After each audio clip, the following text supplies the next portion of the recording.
If you get injured in an accident, even as just a passenger, no one knows this, but you can turn that. It's that time of year to take a look at the odds for the entire NBA season. Now, the one thing we need to make clear before we go any further is that these are not my opinions. They are the consensus Vegas median projections. But let's kick things off with the current projected standings. In the Eastern Conference, there's a couple teams that it would really be shocking to see exceed their projection in any significant way, especially when you consider how strong most expect the top of next year's draft class to be. At the very bottom, you've got the Brooklyn Nets, who have the lowest win total in the entire league at 18.5. We're just going to round down the win totals from this point on. You've got the Wizards at 20, the Pistons at 25, a team that actually has a pretty wide range of outcomes this season. They're adding in some vets like Tim Hardaway Jr. and Malik Beasley to a quickly improving young core headlined by Cade Cunningham, Jaden Ivey, and Asar Thompson. Just ahead of them is the Bulls at 27 wins, 12 games behind where they finished a year ago after losing to DeMar DeRozan and Alex Caruso in the offseason. The final team projected to be on the outside looking in at the play-in with just 29 wins is the Toronto Raptors, but currently they're only one game behind the Hornets at 30. Then you see the Atlanta Hawks at 35 wins, and we really jump into a different tier before seeing the Miami Heat at 43 wins. Then you see both the Pacers and Magic at 47, the same exact amount of wins that both teams finished with this past year. Again, these are median projections. It's extremely likely that at least one of those teams will be a 50-win squad. The Pacers are getting their first full offseason since the trade for Siakam and will also be getting Mathurin back from injury. Orlando addressed a lot of their holes this summer, bringing in a perfect fit in veteran Kentavious Caldwell-Pope. Then their recent first-round selection, Tristan da Silva, at least based on the Summer League, looks likely to make an immediate impact. Just ahead of them is the Cavaliers, another team right at where they finished a season ago. The Milwaukee Bucks are one spot ahead of them at 50 wins. Then you see the 76ers at 51 after their blockbuster addition of Paul George. That would be 4 wins better than last year's finish. At 53 wins, the projected second seed in the Eastern Conference, you see the New York Knicks, quite possibly the most active team in the league over the past year. And really, assuming the core of Brunson, Mikal, Anunoby, and Cat are able to stay at least somewhat healthy, it's pretty easy to see a pathway to them smashing even this high of a projection. Then finally, with the highest win total in the Eastern Conference, you've got the Boston Celtics, last year's NBA champions, who are currently projected to finish with 58 wins, a mark that despite being 5 wins higher than any other team in the conference, is still 6 less wins than they had a season ago. With the season just around the corner, I'm finally getting the chance to once again put together some entries on today's sponsor, Prize Picks. Far and away the best pick'em platform out there right now. It's super simple. They have squares from pretty much every sport for pretty much every single stat. You just pick more or less.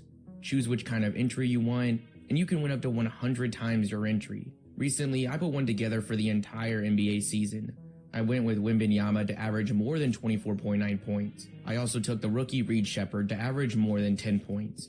Then with Giddey out of town, I really like more on SGA's assists. I had to get that in there. Then lastly, I went with an interesting one. I'm taking Anthony Davis not to get a triple-double this season. These types of squares are always a fun sweat. If you guys want to check out Prize Picks, it's really the perfect time. They've got a bunch of promos going on right now. If you click the link in the description and use the code JIMMER when you sign up, after you play your first lineup for $5 or more, you're going to get $50 instantly. Then on top of that, they've got a free square right now for opening night where Anthony Edwards only has to score a single point. I've got a pretty good feeling he'll get there. Thank you Prize Picks for sponsoring today's video. Going over to the Western Conference, you see the Portland Trailblazers as the heavy favorite to finish right at the bottom. Their line is at just 20 wins. Ahead of them is Utah at 27, followed by the Spurs at 35. While San Antonio being a bottom 3 team in the West might seem like a disappointing outcome for some, this would be a 13-win improvement from their 22 wins a year ago. Then you see the Clippers at 37. If there was more confidence surrounding Kawhi's health coming into this season, this would undoubtedly be much higher. Then it's the Lakers as the final non-play-in team with 42 wins. In the bottom side of the play-in bracket, you've got the Warriors and Rockets both at 43, 2 pretty mysterious teams entering this season. It's hard to guarantee too much in Golden State with the age of their top players, but given the very promising seasons a year ago from guys like Podziemski and Jonathan Kuminga, crushing this line is definitely within the range of outcomes. Then in Houston, there's really no question about the talent. The roster is filled with recent top picks and emerging young stars up and down. If things can click, like we saw at times a year ago, a breakout season is well within the cards.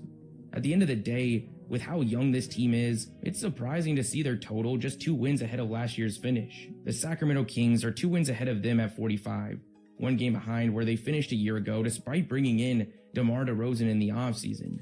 Also at 45 wins, coming off a big trade to bring in DeJounte Murray, is the New Orleans Pelicans. I'm really bullish on this team even in the immediate future, but this does feel like the right spot with them just with how uncertain their roster is coming into this season. Mainly the future of Brandon Ingram, who's been heavily involved in trade rumors throughout this summer. At 46 wins, you see the Phoenix Suns, a team we all know can be a very serious threat when healthy, but with so much of their production concentrated to just a few players, a bad stretch of health can have them quickly falling down the standings in a tough Western Conference. The team expected to take the biggest jump year over year, and it's not close, is the You can literally watch the ads disappear in real time. It's incredibly satisfying. It's actually really cool. I like that. Pi allows you to opt in and view a limited number of approved ads and earn generous cashback rewards. That's what Pi does. Install that ad blocker. Boom, boom, boom.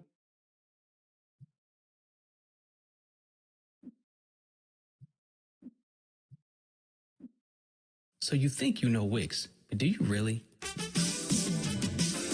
First up, we've got shape video masks. You can use different shapes to create completely different vibes and aesthetics. Or you can create your own graphic. I use the shape composition here. Just import any SVG file and set it as a shape mask. Nice. Next up, we'll keep it moving with the hoverbox. You can use it to animate any element and create these really eye-catching interactions. And what I love is that the level of control you get here is crazy precise. You can set your animation ease, scale size, and position to create this really dope effect. Third, we've got the mega menu. This not only lets you organize your site menu into different subcategories, but it also looks amazing when you add in different elements like text, buttons, images, and pretty much anything you can think of. And last but not least, we've got My Designs. This feature lets you save any section or component that you've already created, and you can use it as a starting point on any other pages or sites you're working on. This one's personally saved me a ton of time. So you got all these features. Now see what you can do with them. Get on over to Wix and create something dope.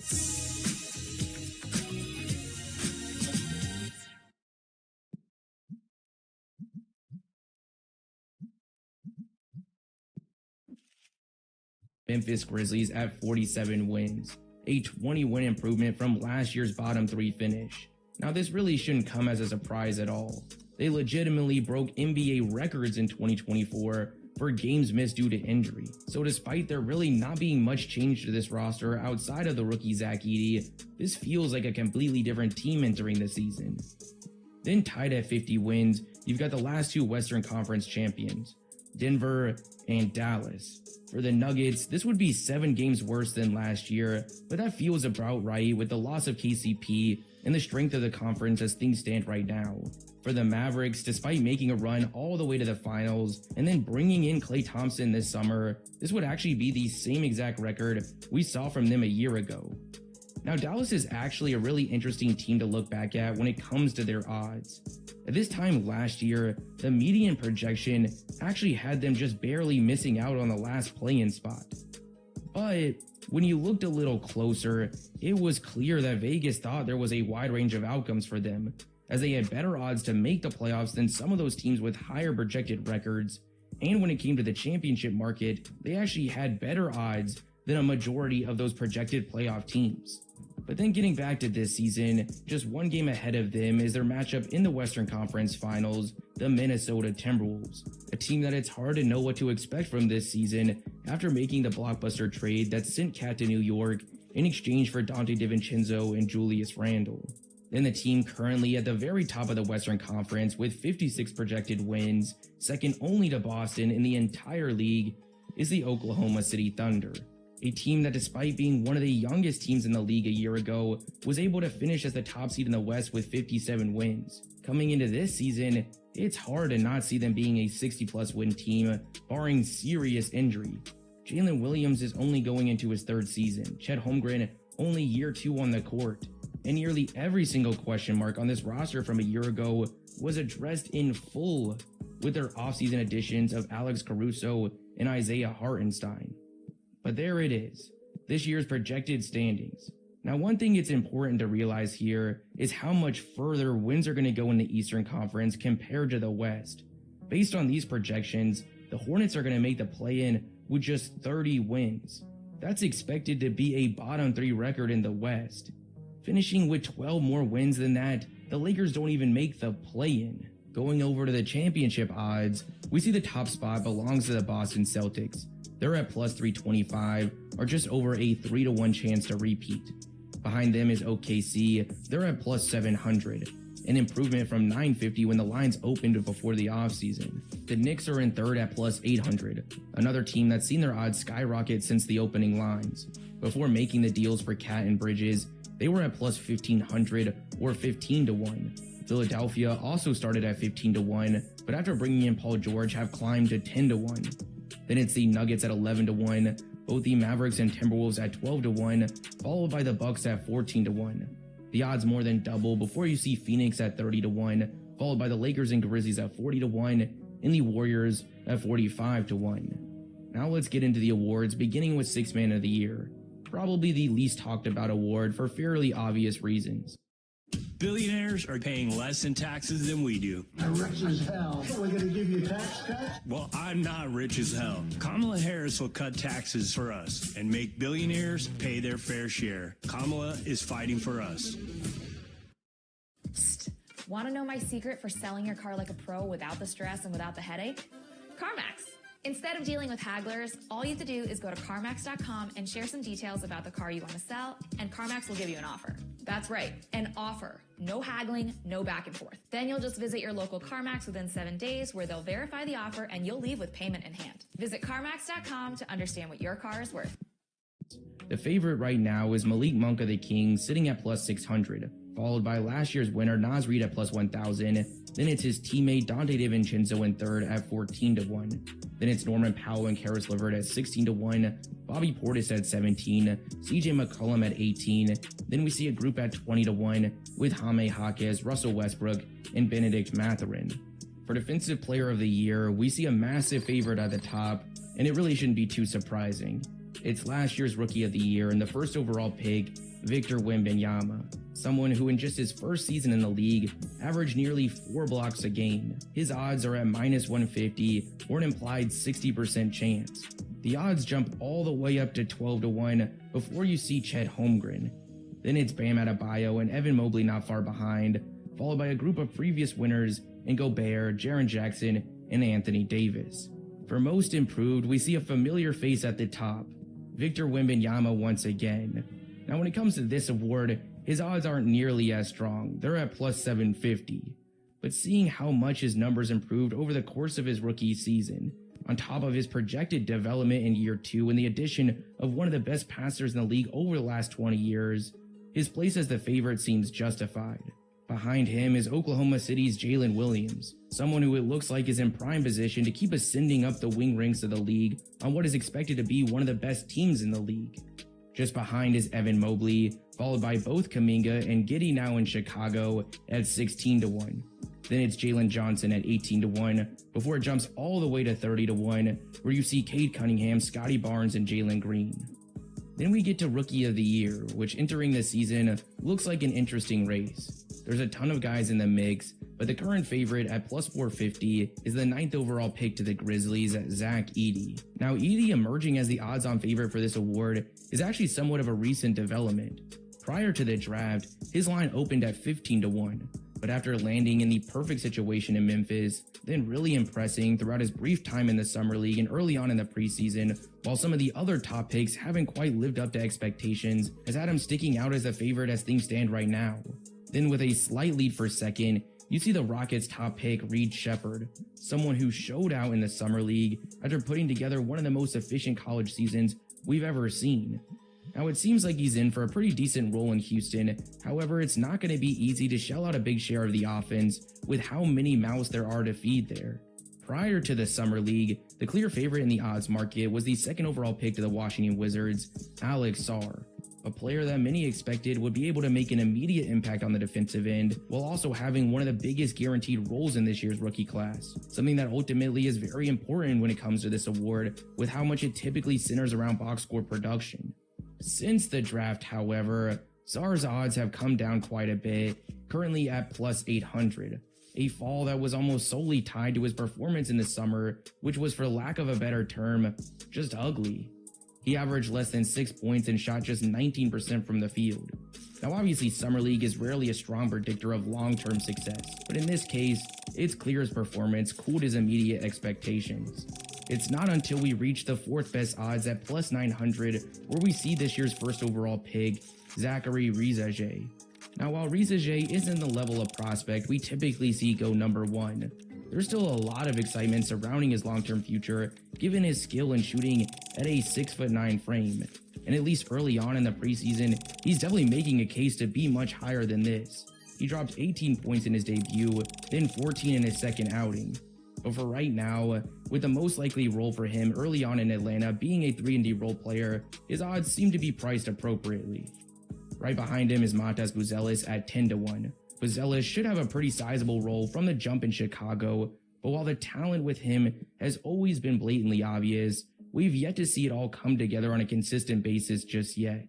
It feels like the most likely outcome for his rookie season is that there's a bunch of really bright and promising moments, but when averaged out with the rest of the season, it might be tough to compete with some of the other rookie campaigns for this award.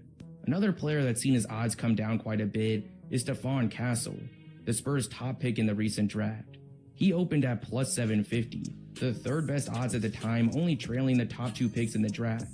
He was expected to step into a big role alongside Wembanyama in San Antonio, but after the addition of Chris Paul in free agency, we've seen his odds come down to plus 1200. He's still expected to be a very big piece of the Spurs rotation, but with those floor general duties firmly in Paul's hands, his statistical projections have been lowered quite a bit. Then we jump to plus 1800 before we see Bub Carrington, the Wizards' second first-round selection of the draft, who really turned heads during the Summer League. In fact, I'm shocked to see his odds this high with how much opportunity should be for the taking in Washington.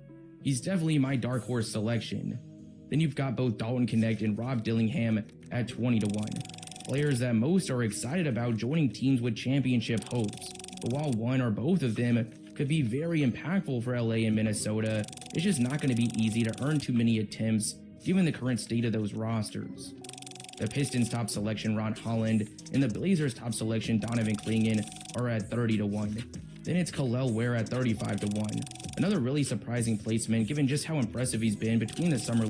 The United States Military Academy, West Point. It gave me the code I live by. Duty, honor, country. Bob Casey's had 18 years, and he's never made a difference. Let's make a change. I'm Dave McCormick. I approve this message. And Doug. Whoa, we move. We're in a parade. Everyone, customize and save hundreds on car insurance with Liberty Mutual. Customize and save. And then I wake up. And you have the stream every night? Yeah, every night. I see. Only pay for what you need. Liberty, liberty, liberty, liberty. League and early on in the preseason. Cody Williams is at 40-1, and then it's Phoenix's rookie Ryan Dunn at 50-1. But his odds are quickly flying up. He opened at 75-1. We really didn't get to see much from him during the Summer League, but so far in the preseason, he's easily been one of the most impressive rookies. His best performance came against Denver, where he dropped 20 points, going 6 for 11 from 3. What really made that performance so fascinating is how much of his value coming into the draft was tied to the other end of the floor, an area where in that same game, his impact was also being felt, finishing with 2 steals and 3 blocks. Right now, the Suns are desperate for production and really just reliable minutes outside their main core. So if this is even close to the Ryan Dunn we're going to see throughout the regular season, his odds will not be in this range for very long. Then we get to the biggest individual award of them all, the most valuable player. Unsurprisingly, the top odds are in the hands of Luka Doncic. I say this isn't surprising because this is now the third year in a row he's entered the season as the odds-on favorite. He's at plus 380, but this is expected to be a close race. Just behind him, you see SGA at plus 475 and Nikola Jokic pretty much tied at plus 480. What's interesting about these three clearly sitting as the preseason favorites is that they're all in the Western Conference. We all know Luka Doncic is going to put together a ridiculous stat line on the season, but chances are, so will SGA and Jokic. So with the Mavericks, Nuggets, and Thunder all projected as top 4 seeds, it's looking like the Western Conference seeding could ultimately be the deciding factor in this race. The odds jump to 10-1 before you see Giannis Antetokounmpo, someone you can never have too low with where he ranks in the league on both ends of the floor. Then you've got Anthony Edwards, the top option on the other top 4 projected Western Conference team. Then the odds jump to 18-1 where you see Jalen Brunson. If his volume from a year ago holds and the Knicks have the success we're expecting, it won't be hard at all to build the case. Just after him is the face of the projected top record in the league, Jason Tatum. Then at 22-1, we actually see Victor Wembanyama. As mentioned, the favorite for both the Most Improved and Defensive Player of the Year awards. It's rare to see someone given this strong of odds a part of a team expected to finish with one of the worst records in their respective conference. But we also haven't seen a player like Wembanyama. He has a real chance to run away with Defensive Player of the Year while also posting insane box score production on both ends. If he's able to ramp up his scoring volume and get closer to the offensive production we're expecting to see from the names at the top of the odds, it's going to be hard to not at the least put him in the conversation. But even with that said, unless the Spurs exceed expectations as a team in a very, very significant way, I would say at the very least reaching the play-in tournament, it's hard to imagine the votes being there for Wemby just yet. After him, the odds quickly take off.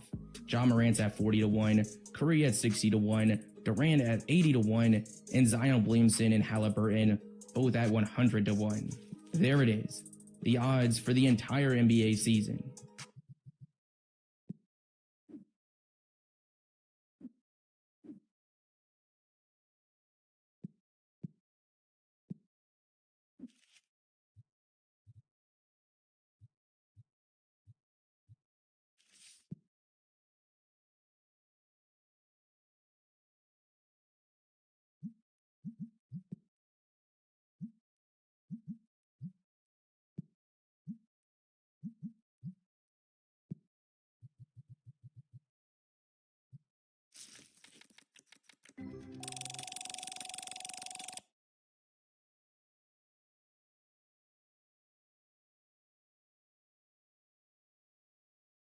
So unforgettable, more than incredible. Are you not entertained? More than incredible. The unforgettable.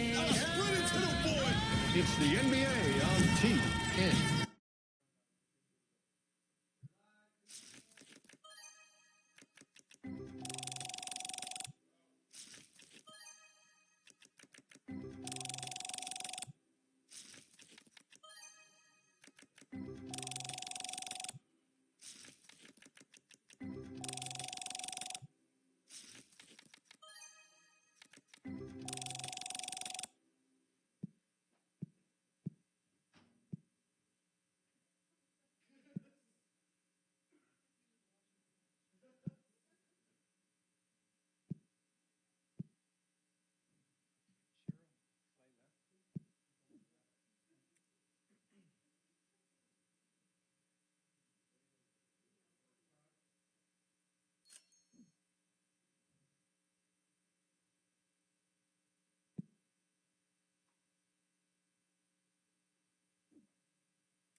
Welcome back to Gil's Arena, presented by Underdog. Whoa,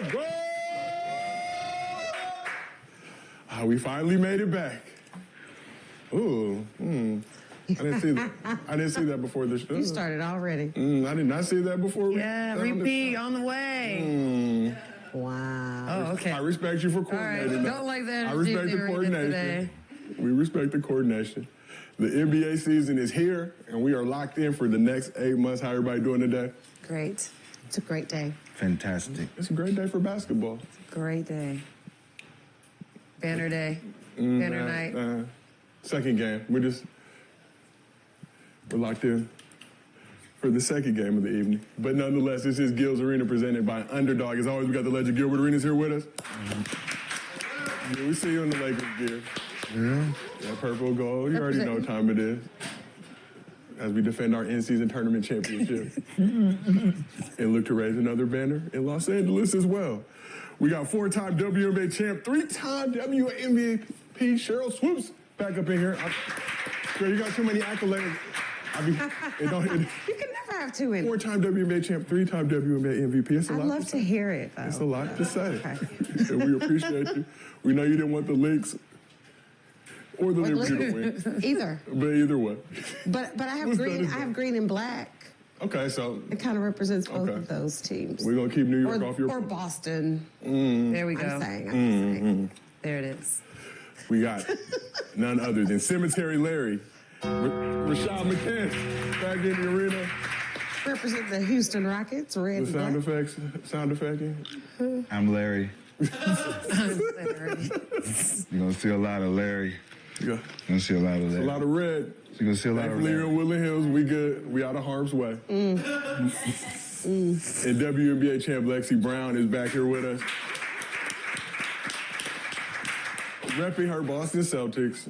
That's Current respect, champs. though. That's new season. Champs. There is no champion. With my help. Defending. With my help, of course. And No. Of course. You guys had a major offseason loss. And Cemetery Larry took his talent to the Knicks. It's gonna be devastating, man. We will see. It's gonna be See traumatizing. tonight. Time will Literally. tell. Okay. They're playing against who? The Knicks. Okay. Yeah. Shad, do you have any sadness with your former favorite team taking on your current favorite team? No. Okay. You've shifted. You still got respect for those guys? First game of the season, we ain't putting no pressure on nobody. Okay. For sure. Because you know you're about to lose. I can change my team any minute. You better play good. We got a lot to get into today, but for all the fans out there, we still have 2 viewing options for you, our traditional version and a mobile vertical version. Pick whichever one you want to watch. Just make sure you support our show. Here's what's cracking in the arena today. Joe Mazzulla says the Celtics have no pressure to defend their title this season, but will Boston become the first team to go back-to-back since the Warriors in 2018? We all know the answer, and it's not yes. Joel Embiid and Paul George are both out for the season opener against the Bucks. How concerned should the Sixers be about the health of their 2 veteran stars? Wow. Oh, brother. That process. That process. Ooh. Process meat. Process meat. All right. The process is And LeBron is coming off an all-NBA season, but how much should we expect to see King James on the court in year 22? And how much should we expect to see Prince James as well? We might get a little bit of that today.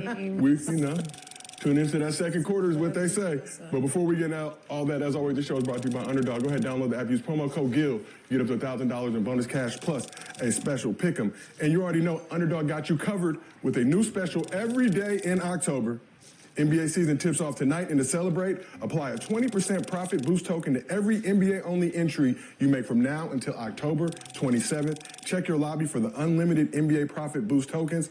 Head over to the Underdog app, use promo code GIL, and you get $1,000 in bonus cash and a new promo every single day this month. And as always, we do Mostly Fans at the end of every show. If you drop a good question in the chat with your Underdog Fantasy username, we use it on this program. $50 bonus to your account if you send us a video at mostlyfansgill@gmail.com. And we use that on the show. You get a $100 bonus. And if one of us happens to slip up and say the N-word, you get $100 as well. So make sure you're monitoring in the chat. Your N-word count is very high. Gil's already paid his debt, Rashad. I feel like they put it in for me specifically.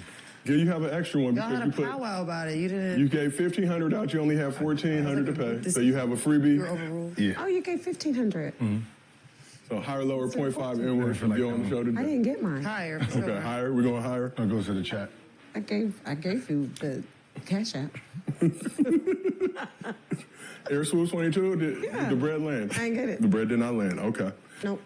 If you can't watch the show live with us on YouTube, we got audio versions available on Apple, Spotify, wherever you get your podcast. Yeah. You thought I was just like... You're still a little short. You got to go ahead and pay your debts, as the young kids say, but... No, you should have got it there. Did you really send it? Yeah, it should have went in there. Hey, somebody... That's not what I know.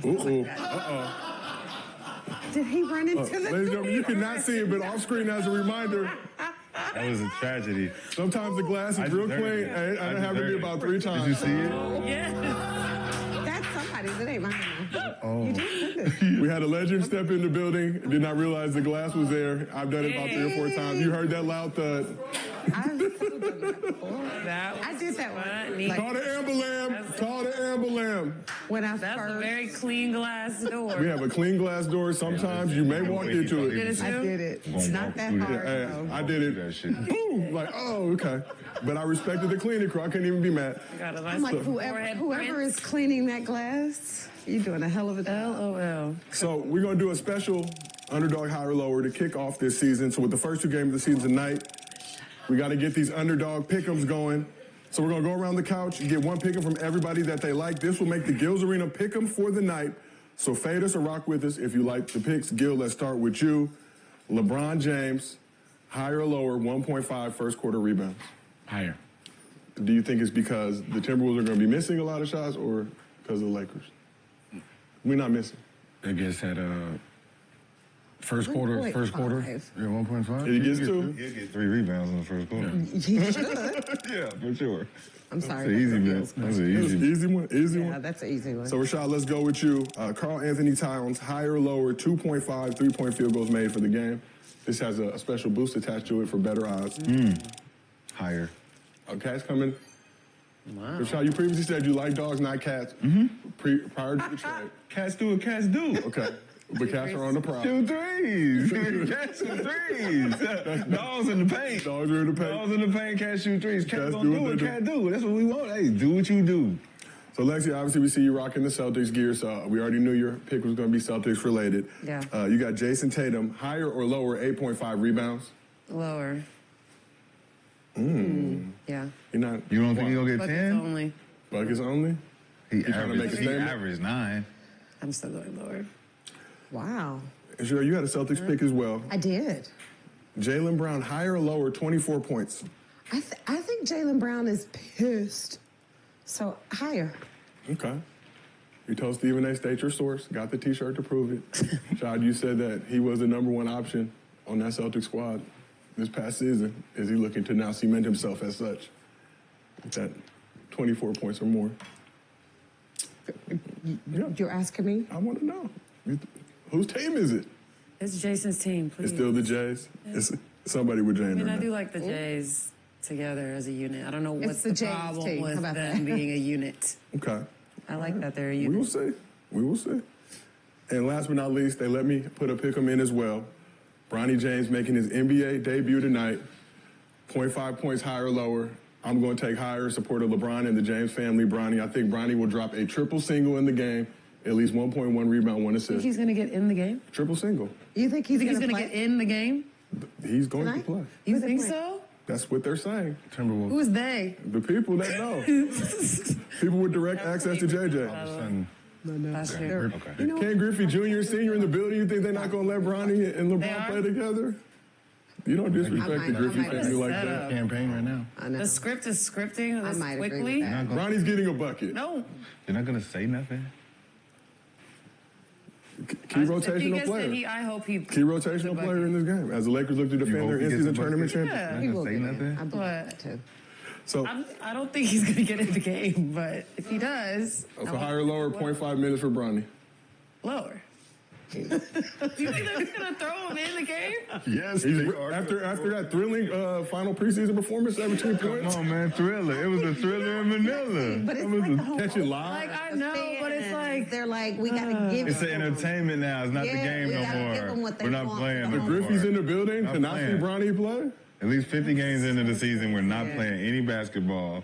We're following the script. The scripts. So Underdog is also offering a free pick on Jalen Brunson, 0.5 points higher. So take advantage of that as well. Can I see you smiling? Bronny playing? No, he read the script. You know, it's a are you ready? a good script. You made some notes on it? What we doing? Triple single? The father sons are in the building. Mm-hmm. He has to play, huh? Has to play. Nike campaign. Has to play. That's what that is. That's crazy. They got the ad ready to go. Pictures ready to go. Pictures going to be taken. All A historic moment for the game of basketball. Crazy right there. Commercial ready. I'm going to shoot I love it, for though. halftime. They're going to shoot the commercial halftime. Go ahead. Ronnie looks at Said, come on out here. Ain't nobody care about what we're doing tonight. Why would you not capitalize on this moment? That doesn't... Beautiful, because you have a good player that's going to come in, coming off a dominant preseason performance, 17-piece. Against a mostly available Warriors squad. I hope he gets some momentum on that, though. It's easy to take that one game and get some momentum on that. Like, get confidence and all that. So, like, for Bronny, if he do get in, he do get an open shot or a layup or something. Wait, that last... Don't let him dunk on Gobert. Like 100? Did they lose by 100? Preseason, we don't care about scores. Stop that. No, they lost by a lot, didn't they? It was like 40? Yeah, it was If a lot. Bronny gets a That's dunk on lot Gobert, preseason. that's what we need. That's what the streets need. Yeah. That was... I mean, everybody gave up on making the team. There's nobody they don't care. So it remains to be seen if Bronny will play with LeBron tonight. But let's talk about two players who will not be playing. After entering the offseason with only two players on the roster, the Sixers had arguably the best summer of any team in the league, landing Paul George to form a big three with former MVP Joel Embiid and rising star Tyrese Maxey, and filling the roster with solid pieces to complement those three stars. But things were already off to a shaky start when PG hyperextended his knee in the preseason, and Embiid saying he probably wouldn't play back-to-backs for the rest of his career. And now, according to Shams, both Embiid and PG will miss the Sixers' season opener against the Bucks on Wednesday, with Embiid reportedly ramping up and scrimmaging with the team. PG will be reevaluated later this week. There are also some reports out there unconfirmed that Embiid may not play for the entire week. We will see. But the former MVP only played 39 regular season games with all 6 of the Sixers playoff games last season and decided to spend the summer playing with Team USA in the Olympics. We obviously had some mixed thoughts about that decision and how it would impact him moving forward coming into the season. Now we know he will at least not be available for the season opener. So how worried should Sixers fans be? How worried should Sixers fans be about the potential slow start as PG and Embiid get healthy? Before I get you to answer the question, here are their first 10 games. They got the Bucks at home, then they go at the Raptors, at the Pacers, Pistons at home, Grizzlies at home, at Suns, at Clippers, at Lakers, Hornets at home, Knicks at home. 2 easy games. Yeah, so they might win 2. They might win 2 out of that. 2 and 8 in that first? And that depends on the Charlotte. Ain't really out for blood. Damn. 2 and 8. Charlotte. I mean, we're not talking about Charlotte right now, but they are a scary team. Something to prove. Yeah. Detroit too, though. Like, we don't know how they're gonna start. They might not win a game on that road. They win 10. There's a lot of hard teams on that. In those 10 games, they might not win our game. Our game. They'll beat the Raptors. Raptors, maybe. Yeah, I forgot about that. They might beat the Raptors. But they could have potential get 3, but they might not get 9. So how concerned should the Sixers be? How Like about the big was splash in the PG's? offseason? Look, I saw it. Was it that was bad? You said it looked like a little bone bruise, maybe a week or 2. It just looked like a hyperextension. The way the angle it looked funny. Yeah. But it was straight up and down. Have you ever done it before? Hyperextended? Yeah, it's just funky. It's a funky little movement. Oh, damn, PG. Where he played in the A Olympics. good 2-3 weeks. Rashad, how worried should the Sixers was there. be about the health of PG and Embiid? PG 34 years old, Embiid 30 years old. Like we said, only played 39 games last season. PG did play a lot of games, his most with the Clippers last season, but... You say how worried should the Sixers be? Shit, they put all that money into him. Gave him that 4-year, $212. We talk about investments, right? And you evaluate your product before you invest in it, right? Then you get reliable sources to verify that this is a good product to go after. But if your product go down in the first 2 weeks after you bought it, do you take it back? Is it a defective product? You got to make it work. You got to make it work at that point, especially if it say no refunds on the back of that motherfucker. There's no refunds. Don't bring it back over here. We do not want it. We don't want it. Okay? Joel Embiid. That's tough.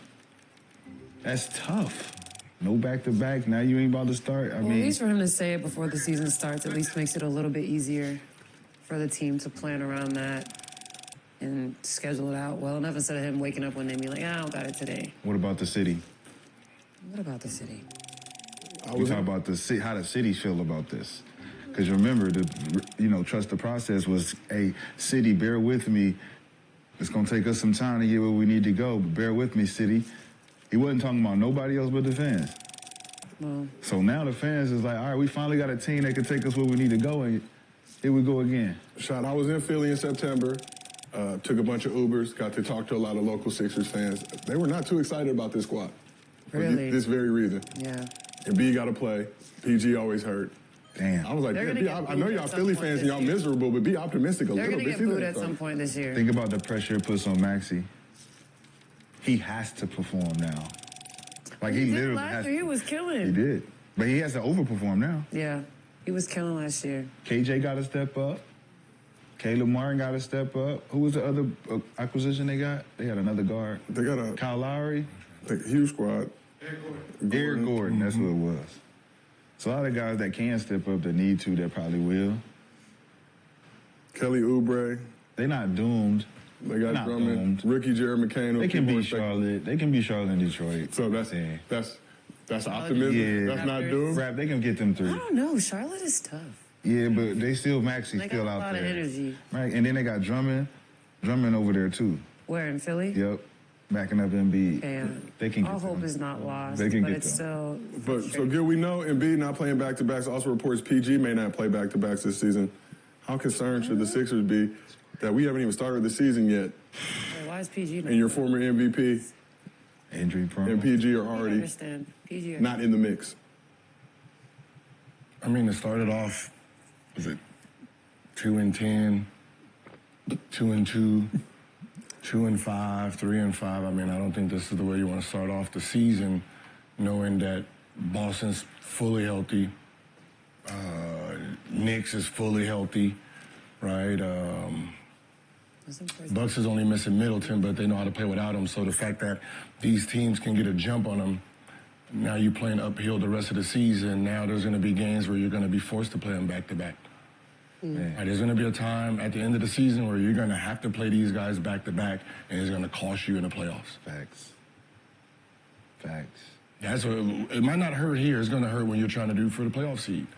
That 4-5, you 6, and then third is the Knicks or somebody you don't want to see. That's going to be the problem. Yeah. And we talked about this yesterday on the couch, just having momentum coming into the beginning of the season to give yourself a little runway for potential issues down the road. But we're now at game 0, Cheryl, and these two gentlemen aren't playing. Game 0, we ain't even game 1 yet, and they, you know what I'm saying, these two dudes are not playing. Like Gil mentioned, you put yourself behind the 8 ball already. Now you're trying to play catch up all season with guys who, let's just say, don't have the best health record. Like, are you nervous if you're Daryl Morey in the Sixers right now? Yeah. I mean, you should be, right? And you went and got PG, I'm assuming, to help your chances of possibly winning a championship.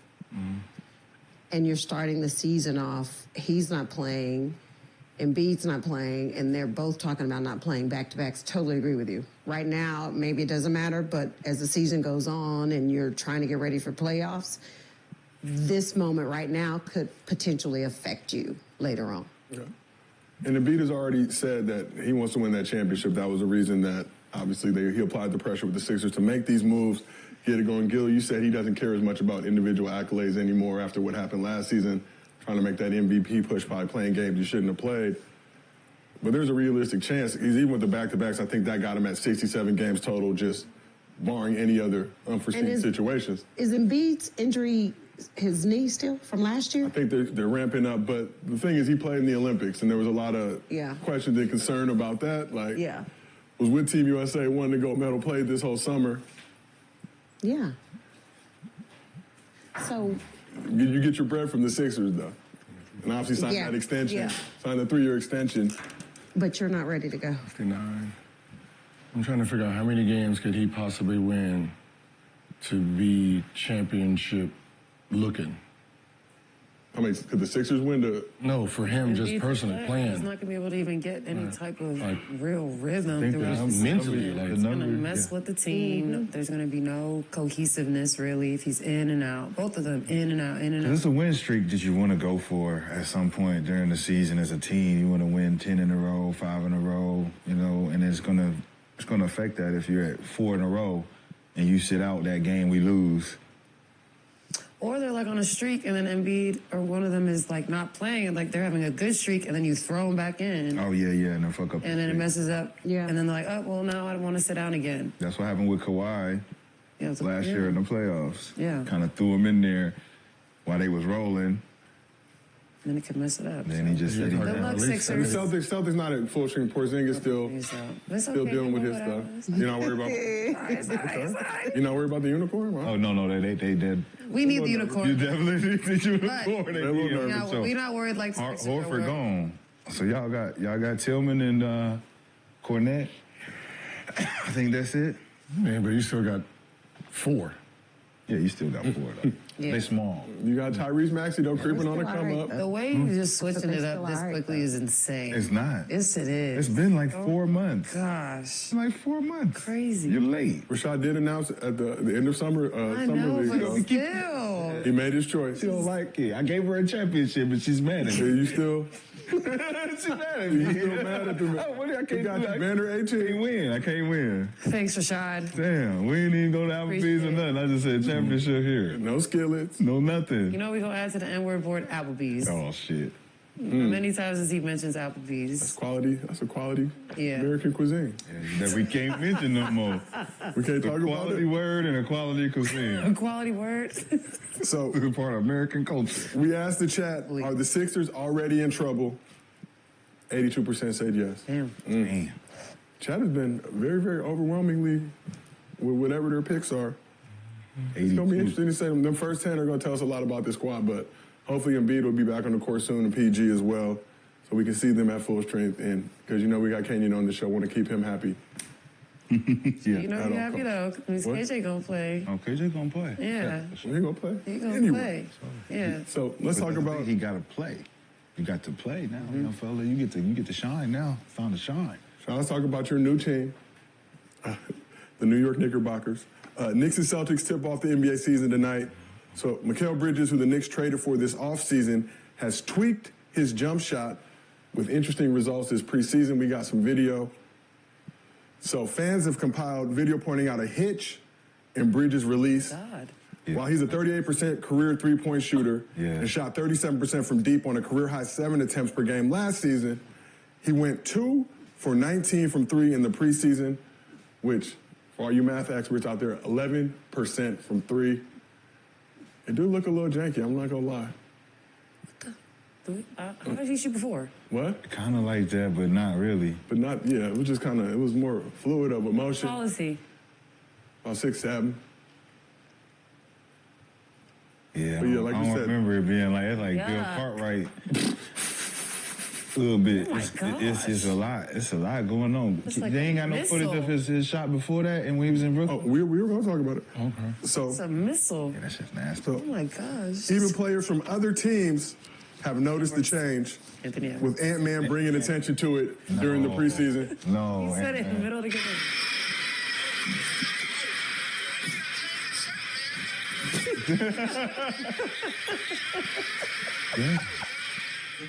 Can we add 2 for Ant-Man to the board, please? He said, damn. He said, oh.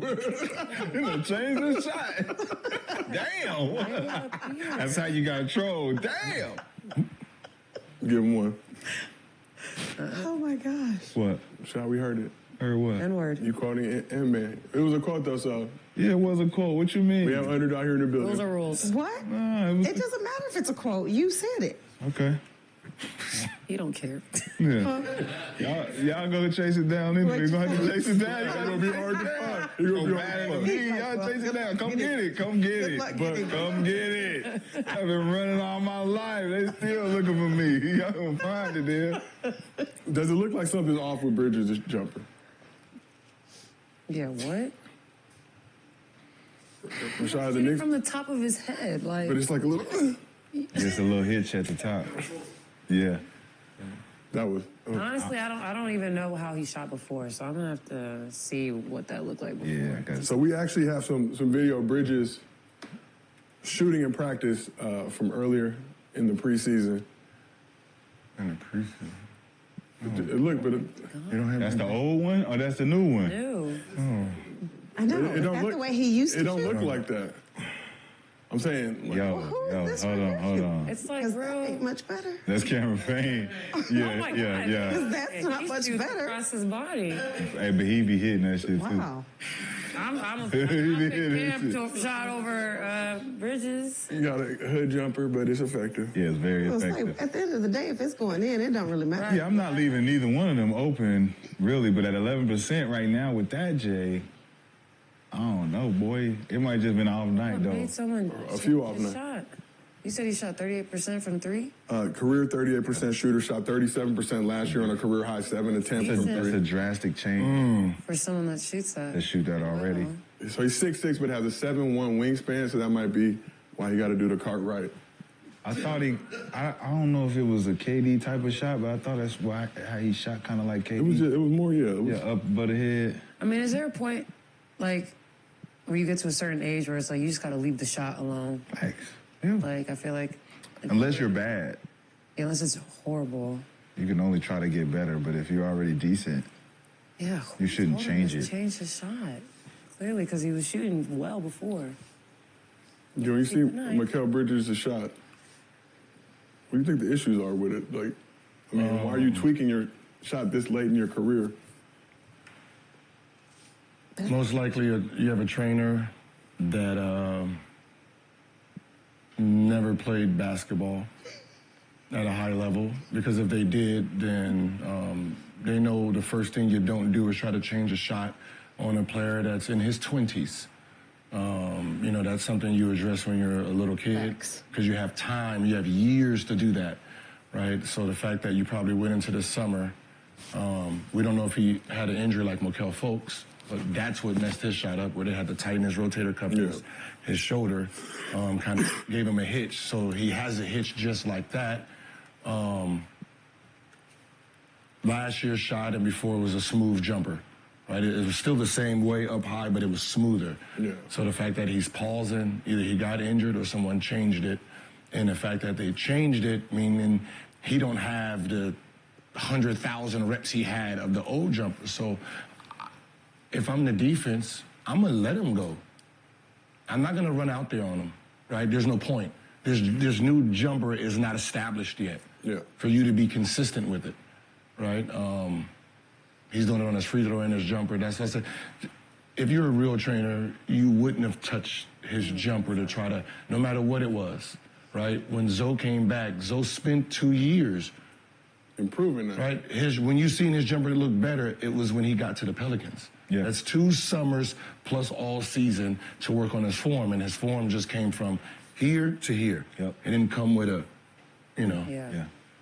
What does it look like off the bounce? Because those are all just catch and shoot. So I think when he's coming this way, it's easier going left. that hitch is crazy. Yeah. Hitch is crazy. Yeah, it was just it's a. Yeah. Ugh.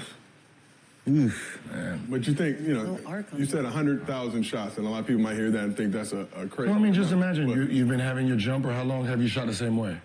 Right. Right? You get My entire life. Yeah, your entire life. So imagine in one summer, someone says, all right, you're going to change it. We're going to throw this in there. Question to him, though. Why would you even... Think about it. Yeah, think about changing your Because you shot. think this and is that's what you've been you doing. think this coach is a professional and he knows what he's talking about, because he's probably some kid that just has a natural, regular shot. You think he mentioned it to him to change it? Probably. When somebody changes their shot, it's someone that's telling them that they need to change it, get it off faster. Right? You know, that That's bullshit. kind of what it looks like, too. He's trying to get it off faster. I remember when I was in college, when I was going to college, someone said that, you're not going to be able to get your jumper off. And I said, how? I know when I'm shooting. So if you're right next to me, I'm going to drive or pump fake. If I think you can block it, I'm not going to shoot it. Right. It's fucking simple. You're too close. I'm not going to shoot it right now. Your jumper's too slow. What the fuck is that supposed to mean? But, you have people out there that's they think because they're the shooting coach that they need to make their shot look like yours. And that's the problem I have with a lot of shooting coaches. Yeah. They don't take the time to see what this kid has already adapted through that time. The only kids, like even Lonzo, when he was shooting like that, like you were saying, he was still hitting it when he was set shot. Set shot. But it was just moving left and right that he needed adjustments, and he made those adjustments when he was at the Pelicans. But those are rare cases. The other kids that come in, they pretty much already know how to shoot the ball, where to shoot the ball. They need repetition, though. Consistent repetition, spacing, technique, and just discipline in that repetition. But if you don't got that, and you got some coach coming in trying to tell you how something's going to be successful that they weren't successful in, that's the problem I have with it. Like, how is it you telling him that this is going to work? Or to Gil's point, a lot of them never even played. But they've watched shots or they've studied. I studied this shot. Yeah, he's been shooting that his whole life. Yeah. You studying him. You studying him. Why he not teaching me? Yeah. Why is he not teaching me? But that's on you for even listening to it. Exactly. So Bridges was asked about some of the struggles with his shot, during the preseason, and said he was basically trying to get it back to what it was when he was at Villanova, saying, quote, "Ever since I got into the league, been trying to fix it back to when I was in college." So it has been 7 years of just every day. When I came out of college, I kind of tweaked it a little bit. And then my second year in the league, I had the hitch and tried to build back from that ever since. So just trying to get it right pretty much. 7 years? So did he come in with the injury? Did he come into the NBA? I think he's just saying, like, he's been trying to tweak it to get it back to that Villanova form, but...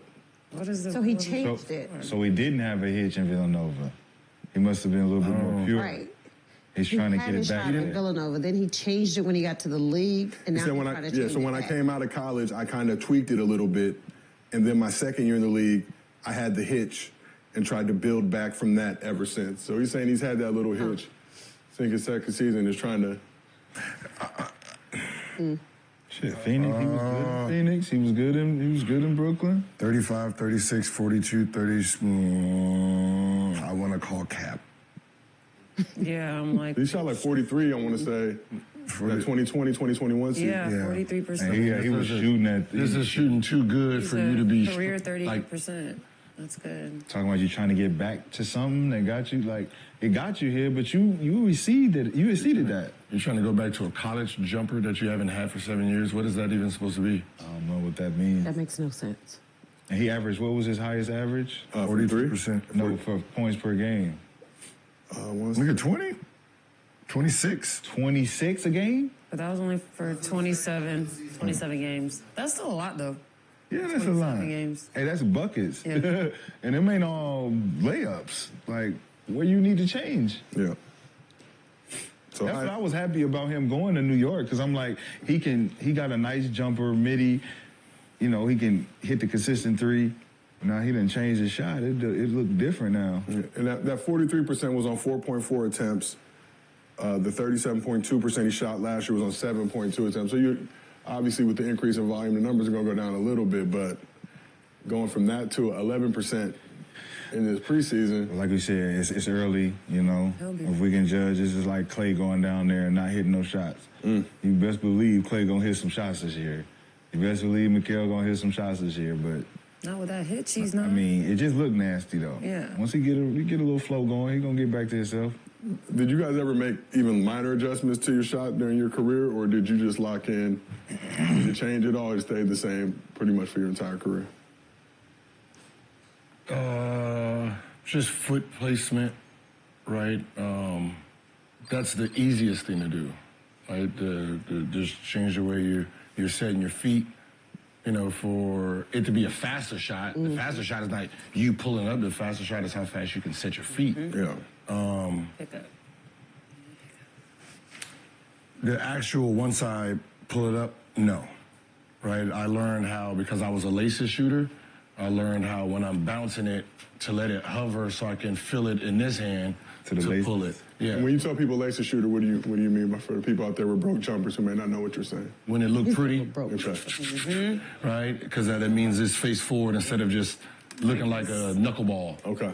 right? So it's like, so when I'm dribbling and when I'm pulling it up, I'm letting it slide so I can track it. Yep. Okay. Yeah. I love playing against y'all. What? Because y'all got to track it to shoot it. You shooting it from wherever you get it? I have to. I learned that, like, not to be. Oh, so you'll shoot it anyway? Yeah, I learned because the tracker, if you're playing defense, I know you have to have the ball in your hand a certain way before you shoot it. You won't shoot it if it's not on track. So when you know that against certain players, it's cool. And I learned that early. Shooting is probably the one thing that I'm probably most passionate about because I learned early on, like, you have to be able to make shots to play. And one of my gurus early on taught me you got to make shots everywhere on the floor, literally everywhere on the floor, like every spot.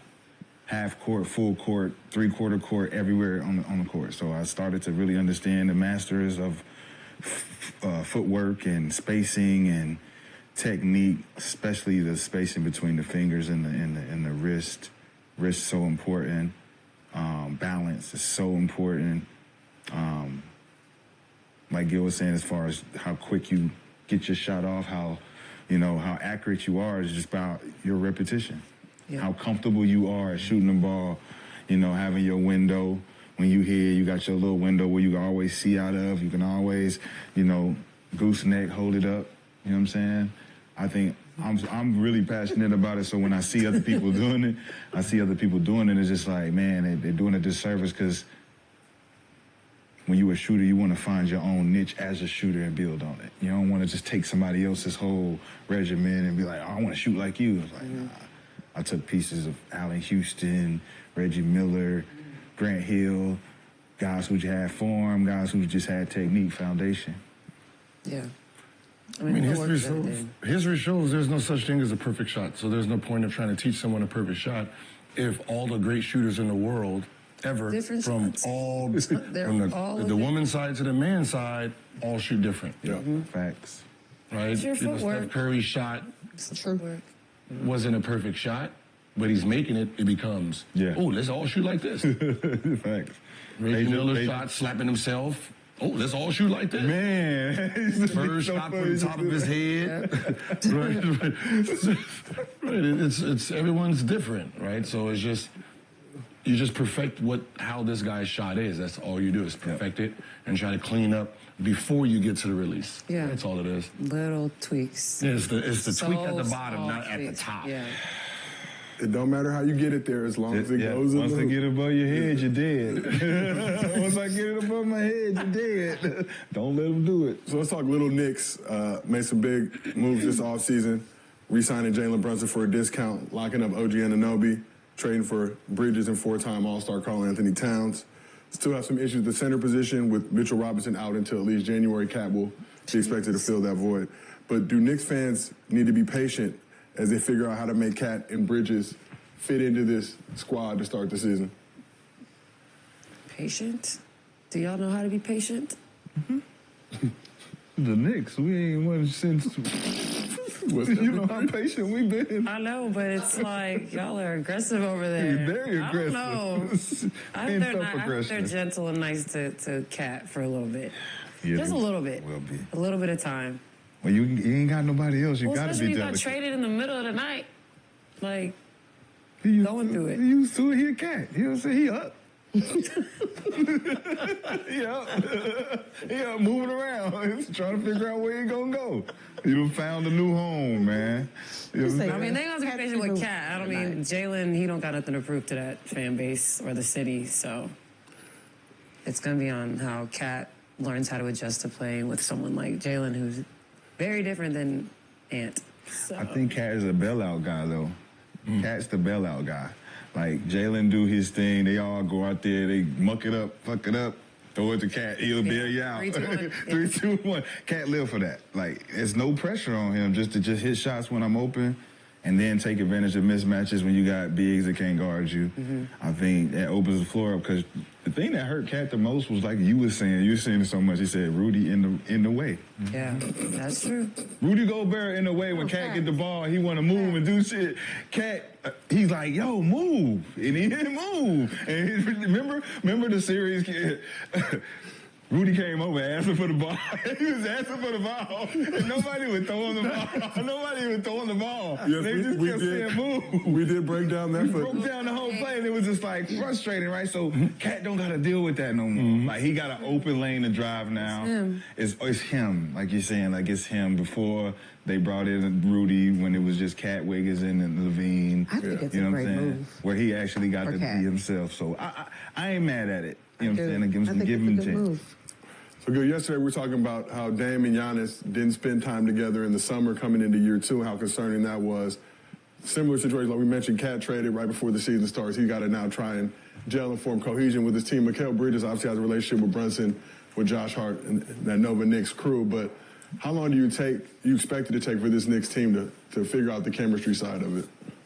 I mean, this one is a little bit easier because Cat want to shoot jumpers. Jalen Brunson is a pick and roll guy, so he's used to pick and pop type of players. So that's an easier adjustment for them versus, Giannis is not used to picking and rolling, right? He's used to picking and popping, but he can't shoot. So, Dame is getting double for the first time, so he'd rather play with Lopez as the pick guy. So that became more of something that they needed to work on. Where are they playing at? They're going to be in Boston. Oh, I was going to say, that's they lucky. They're lucky to be in Boston? Yeah, because, they could have been in New York. Cat started off 0-6 from the three-point line, and they would have booed. What are you talking about, Milwaukee? No, I'm just saying. He's lucky that he's playing his first game away. No, yeah, you're playing away from the Knicks, so you can get that. Wow. You know what I mean? Because if you have 30, and you win, you get to come back home to a great arena. Yeah. But good to your point, if he doesn't do that, but he ain't at home to hear them boo. But now he got to come back. But they ain't gonna start off. They booing. gonna forget. Yeah, they ain't gonna start off booing. Okay. Oh, thank you. We got some turn up juice. Well, y'all saying I'm dead or something? I They said I'm not lively? Wake it up, Phil. I ain't got nothing to do with that. Yo, the Lakers play basketball today. I know. Why are you not more excited about your team starting? I already asked this question. Maybe someone else could get the answer. We haven't got to Lakers topic yet. Oh, he's holding it in. Oh, should we do a Lakers topic? The excitement. Today? It's Okay. too, it's maybe too later in the show. I wasn't planning on doing it, but Anything Lakers? But maybe later in the show. No, but What was that? But let's keep it in the Eastern Conference with Lexi Brown's favorite team, Cemetery Larry's former favorite team. So Boston Celtics looking to repeat as champions, something that hasn't been done in the NBA since the Warriors did it in 2017, 2018. One might say the pressure comes with being a defending champ, but not Celtics head coach Joe Mazzulla. Here's what, You've been on some morbid. He a deep thinker. He see the future, man. You better prepare. Like, It is Halloween month. I get it, but dang. Larry's here, I'm telling you. Here's what Mazzulla said. To the upper room. But here's what Mazzulla said when asked about the pressure on the Celtics this season. Zero, no pressure. We're all going to be dead soon, and it really doesn't matter anymore, so there's zero pressure. You're either going to win or you're not. And when you win, you try to forget about it a week later, and when you lose, you try to forget about it a week later. And so it's not pressure, it's an opportunity. He said you either win or you die. Yeah. Coach, I'm going to need Pretty you to... high pressure to me. Yeah. We mean you better That's win. like the highest That means you pressure better you could win. ever have. You better win. He coached college?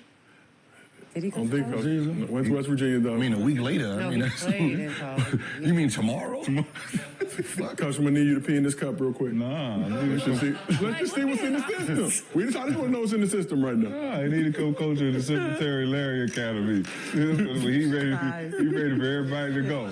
You know, with the Celtics, I love the He phrase. looked younger. he looks refreshed. He looked like he owed somebody some money with that. Yeah.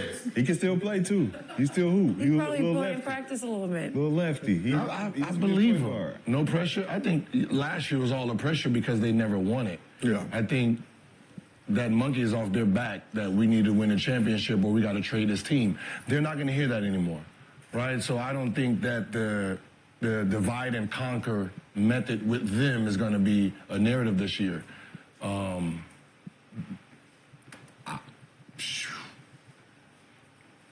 And the reaction of Right, I mean, there's so much drama going. There's so much drama going on with everybody else in the league that no one's going to be paying attention to them or even putting any kind of pressure on them. Yes. to win a championship, and I think they're about to just smack through people. They got there's nothing that's right. There's no we're champs. Like we're the champs. We champs, right? If we lose, we champs. We got one. We got one. But how long does that got one? Right? The Milwaukee boys need one.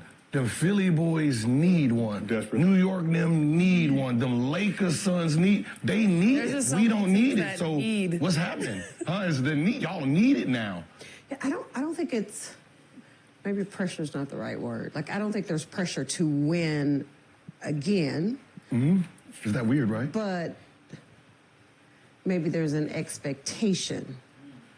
From who? To repeat.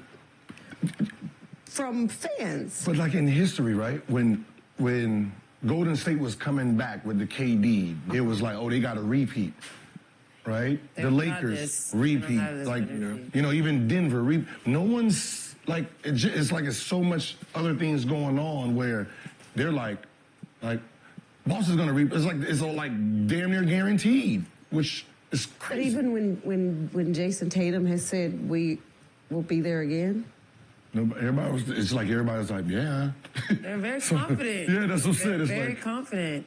And it doesn't seem that like any of the negative stuff that was happening has knocked any of them really off their pivot at all. It's honestly. like right now. We'll see tonight, but I think they've handled everything. There's no strong suitor. There's no strong suitor for anyone to run a narrative. Everybody else is dysfunctional. Yeah, like who do the Celtics really fear? Like right now, like when you go into the season, it's like if Middleton was healthy and they're coming in, if 76ers everybody was healthy going in, everybody there'd be more like comp.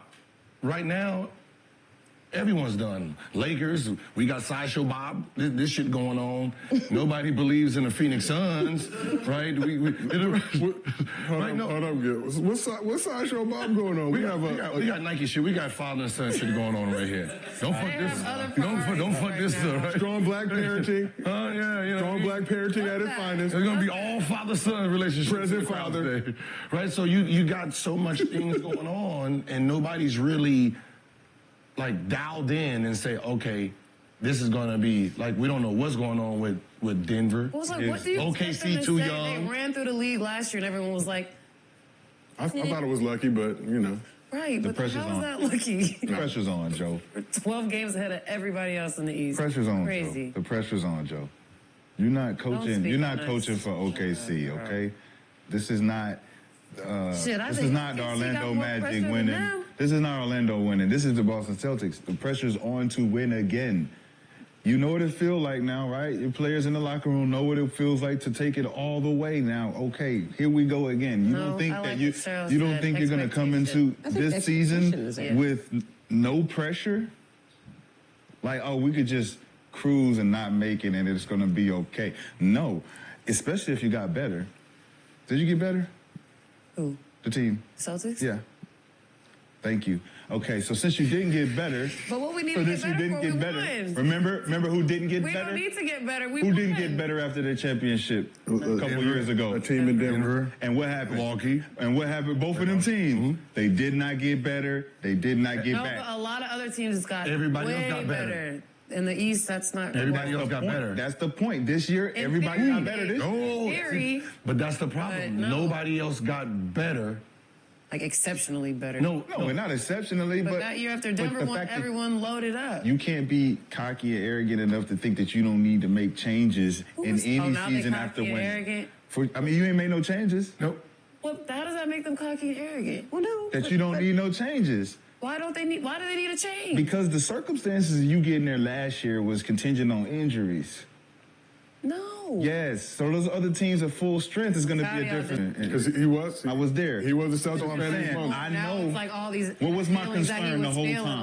What was my concern throughout the whole playoffs? I have a very vague memory. I take a lot of edibles, but I believe you were worried about the Celtics in that second round with the Heat and Cavs. Second round up 4-1. But not facing teams that were at full strength and kind of just cruising through and not being tested, not being challenged. Obviously, we get to Eastern Conference Finals. Similar with that Pacer squad. Thank you. Then you get to the finals, but you got. But you still got. She would say we walked through. Though. She would say we walked through the league. And they were smacking them. I would be like, look, y'all walked through it. where No, the they other people ran through were it. not in the trenches with their teams. They couldn't be there. So now that we're full strength again, you got to be able to run it back with these teams at full strength. Sometimes you do, though, have to look at adding a piece or something. Something. I'm just going to go on the women's side with the Aces. I said all along I didn't think the Aces would repeat only because they were missing a piece. And to his point, other teams are building their squad to beat you. Yes. Right? So they're adding other pieces, and you're sitting there like, well, we won, so we're good. But it's a whole different year. Yes. You know what I mean? Yeah. Not saying that they can't repeat, but Everybody who rebuild, anybody who was a threat, right? How do they look right now? Injured. Probably the same. No. Philadelphia reloaded. Oh, they got better. Now look what happened to them, right? Mm-hmm. Right? You got, now they're coming in with no back-to-backs. Two of the stars won't be playing at the beginning of the season, not playing back-to-back. So that Superman you built is flawed now. Doesn't threaten us anymore. You threatened us when the trade happened, but now this trade right now says you're not playing back-to-back and you guys are not going to be healthy at the beginning of the season. You come in here with one leg now. One leg is gone. It makes sense because I'm thinking, who did get better? I'm thinking, Philly got better. Probably the only team that got the best. They got in paper. Now that they're hurt, though, now that they're down, it's like did anything. Yeah, and I'm thinking, wait. Who did? Nobody else made no big. No. Only the Kings. Nobody's worried about them. It wasn't even Phoenix. Right now, Dallas? the only Dallas would play. But again, Dallas probably second that with will moves. affect us. But you're The only person you're not worried about that. it does. It does because you faced them in the. Yeah, that was a 4-1. Yeah. Because we gonna get there, right? No, the only team that looks stable right now is Minnesota. Minnesota is the only team right now that looks stable. But that's still a big question mark with now Randall and DiVincenzo trying to figure out how to. But they're that's healthy. fun. And they made a move. Right, man? But they're healthy. Randall getting back. There's really no backtracking with this, right? And even without Cat, Nas Reed can fill Cat's spot. So that team is loaded. Wow. Right? Yeah, man. OKC, Right there. still young enough, but they're not experienced enough to beat Boston Celtics. No. Right? You don't think this playoff experience in this past season? No, they're too young. They're still too young. They got about 79 draft picks. They still have the potential to make a still big move. The only team that's built that has the players that can walk through them is Phoenix. Yeah.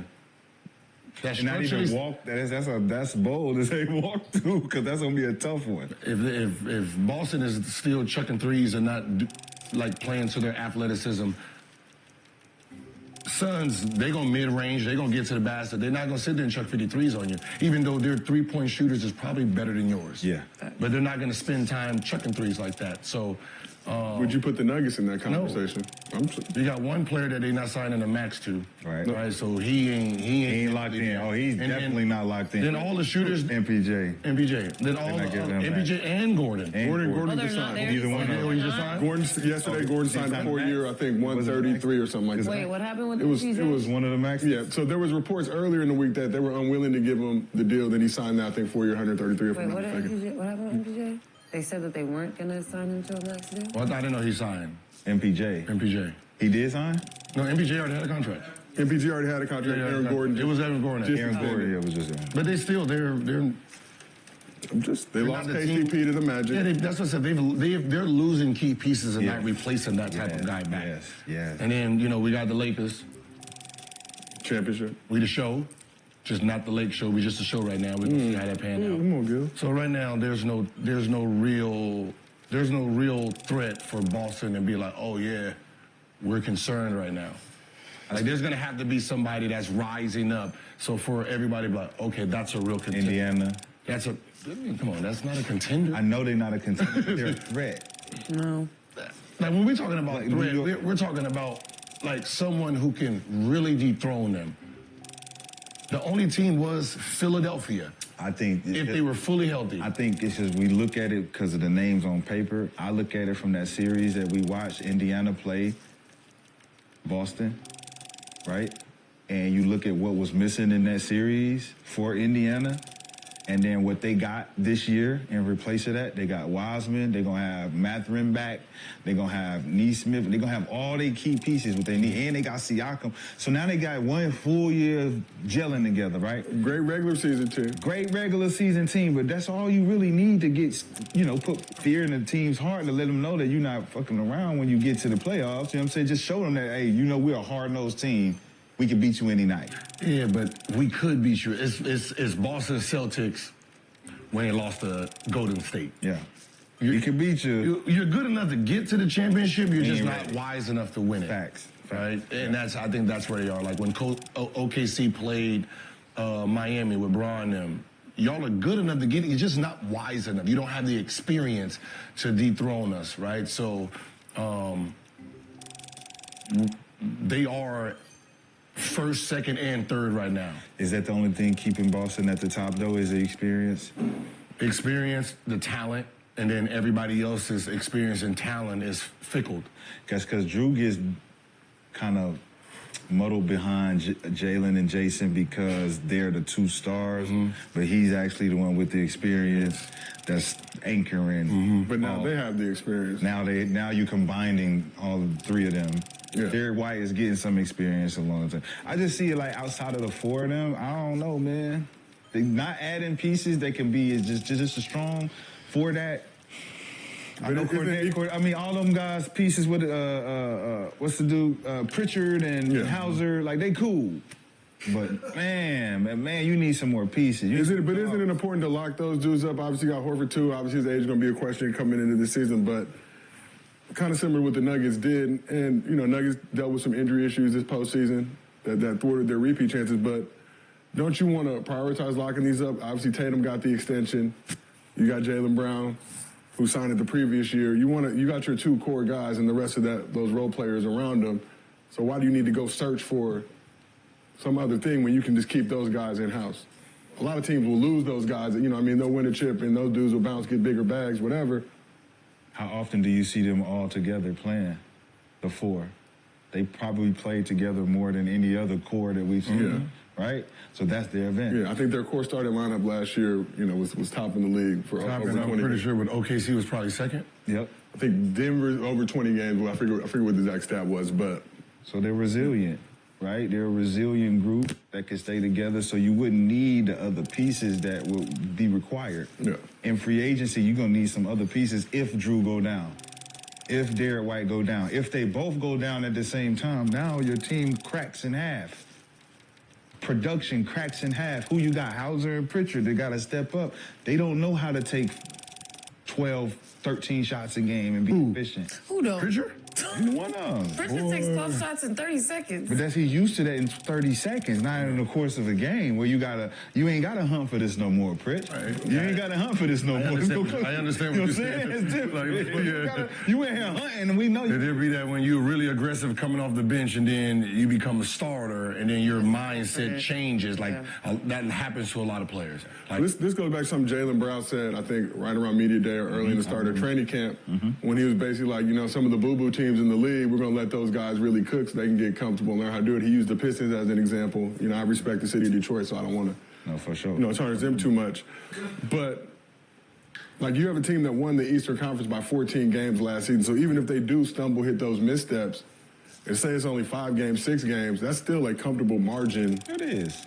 But think about the NBA at some points during the last 5 years, we've had skids where the league wasn't that good. And we would watch the games and be like, these guys, this year is just not good this year.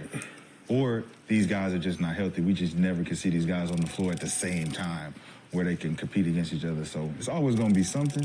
I think last year was one of those years, similar to that Milwaukee year where Milwaukee won it.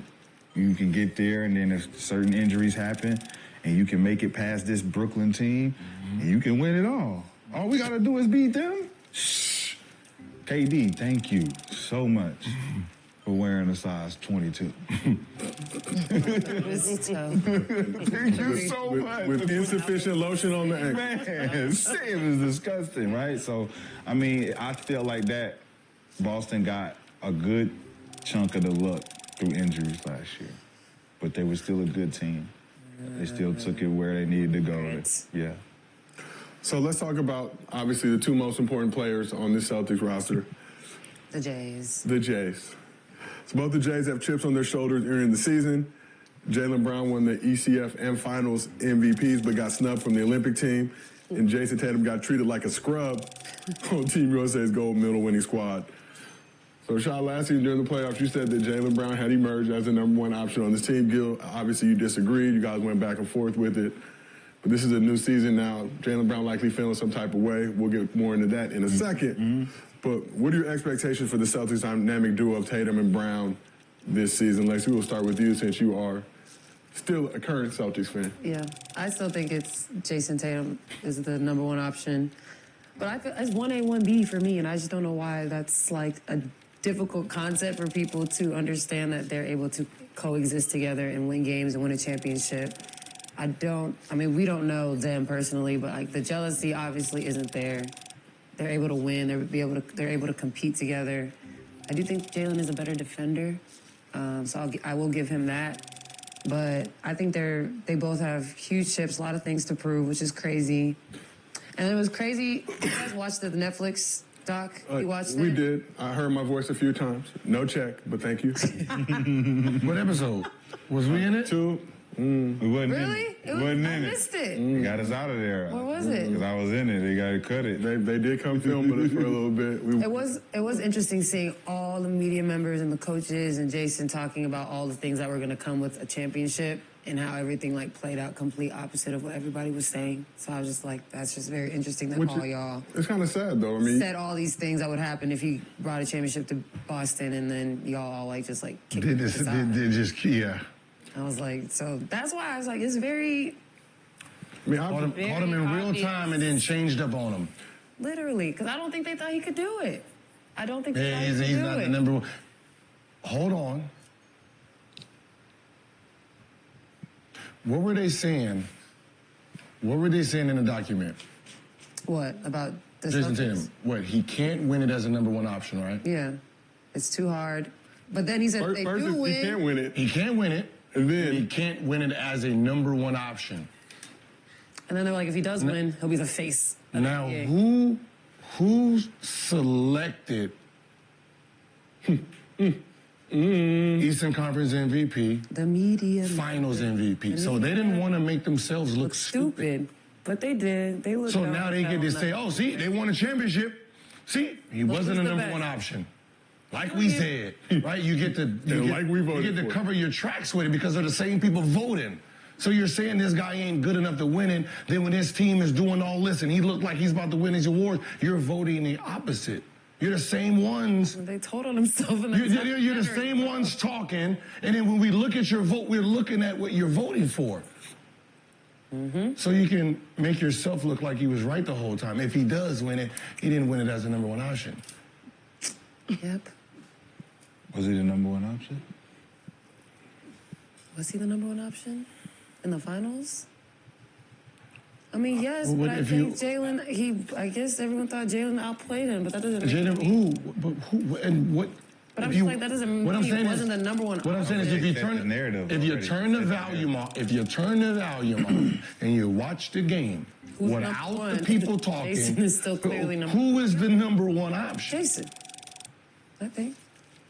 You thought Jason? If you're watching it without anybody saying anything, you're just watching the game, you clearly see who's the best player on Boston is. The only thing that's changing your opinion is the person talking. The narratives, how it's written. Oh, Jaylen Brown is great at defense. Oh, my God, he's doing all this. That's what you seen?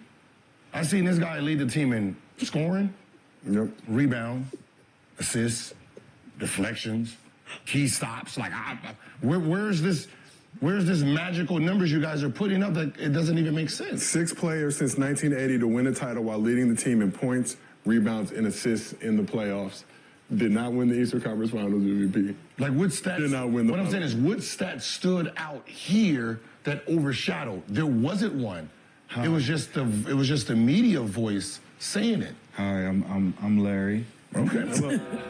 I'm telling you, it's because they know what they said in So that listen, Netflix what thing. happened? Okay, what happened in the playoffs? The same reference I gave you before when I said that the Boston Celtics look kind of lethargic. Why is Jason Tatum playing the way that he's playing?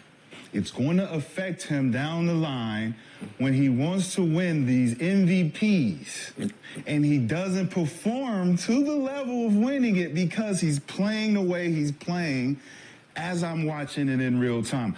I like that we're blowing these teams out.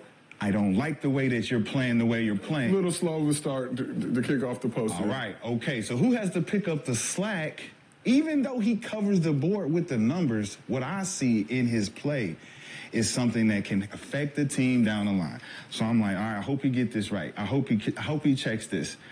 Jaylen Brown, in the meantime, covering ground around the board, staying solid and consistent. So when you look at it, he didn't win these awards. He didn't get all these things, and everybody kind of predicted all of these things. And it's like he could have affected it by playing better early and late. We can't give you something if you don't go out there and show that you deserve it over everyone that's out there. Jaylen Brown, I felt like fought for it. And it wasn't in an individual aspect of it. He fought for it like, I got to take my team over the top. Took on the challenge regarding Luka. I got to take my team over the top because I feel it's my team. I think Jaylen Brown thinks in that kind of context where it's, man, I got to do this.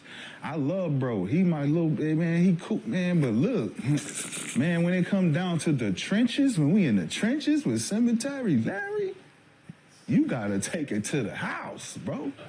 Okay, I So hear you. question for you. Sorry. So question for you. And to Lexi's point, they could be 1A, 1B. I don't really understand why it has to be one over the other. But with Jaylen Brown not making the Olympic team, does that change anybody's mindset, approach, anything coming into this season? And by anybody, I mean with Jaylen and Jason. I think if anything, they've come together and told a story that can help them both fuel ambition towards this next season. Jason got the stories about what happened over there. Jaylen got the stories about, hey, man, I ain't even get to go over there to hear the stories that you was even Jaylen in. wasn't even on the team, but Jason, you ain't play. So we both feel a certain type of way, so we can use that. They both got to feel another type of way because Derek White gets brought in to replace Kawhi. Yes. And I'm in here. And you playing over both of us. Oh, yeah. So that, my team now. Either that contributes to Derek being better than we thought, and we can use that fuel with Derek.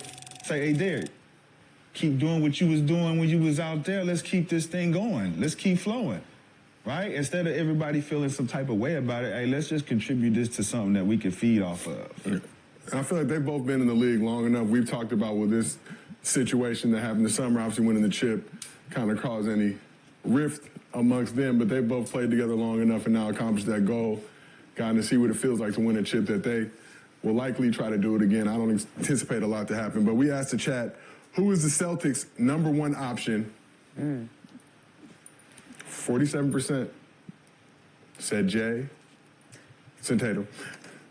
Jaylen Brown got 18%. Neither their 1A, 1B received 35% of the votes. We love Wow. Hold on, what was the options? That was confusing. Jaylen, or both. Wow. So Jaylen got third 18. place.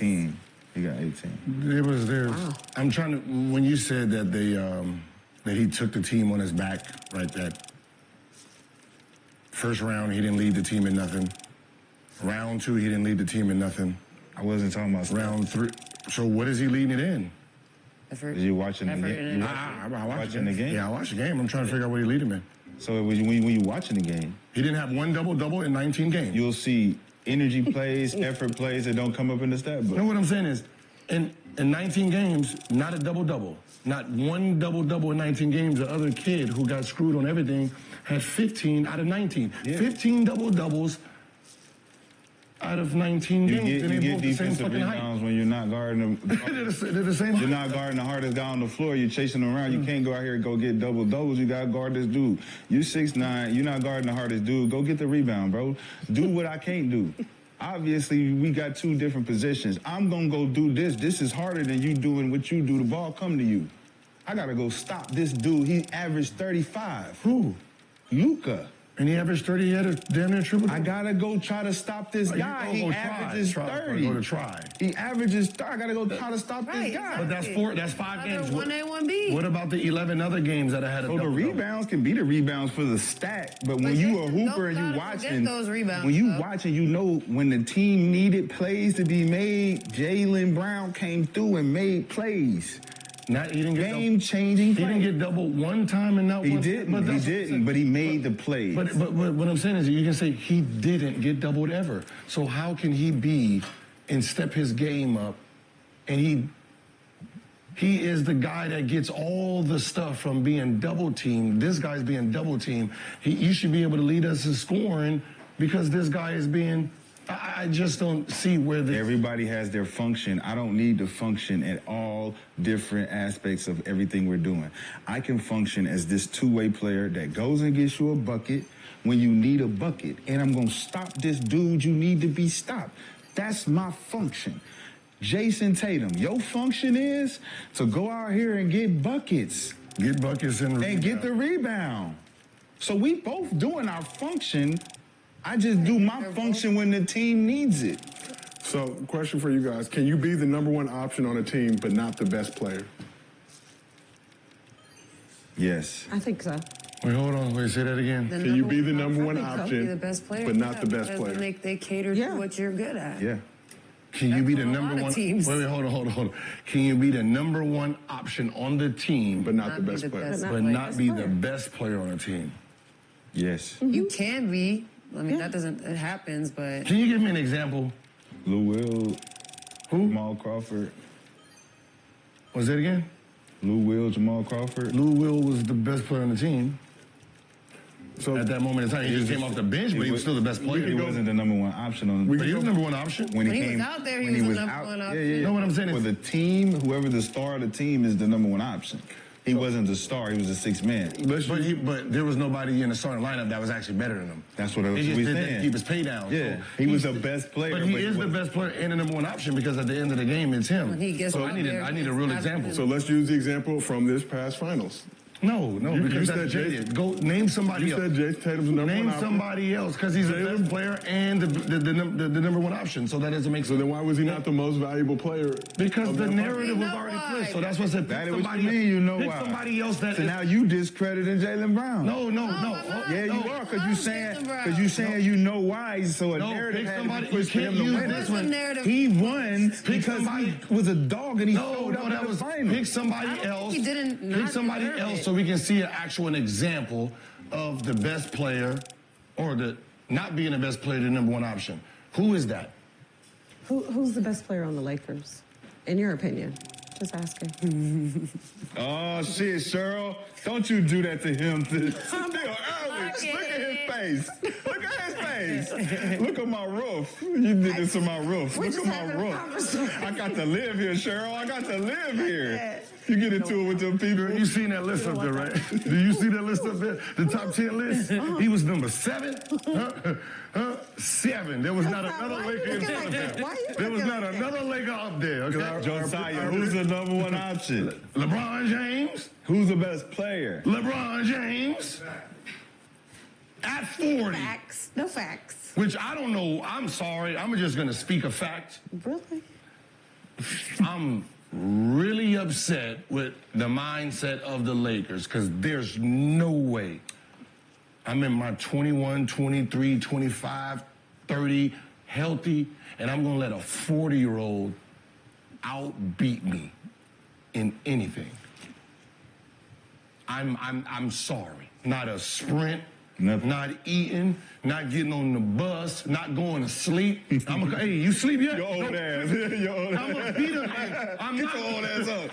Wake up. Like, I'm not gonna let you beat me in nothing. I'm trolling you every day. Your old ass. This becomes internal. Absolutely.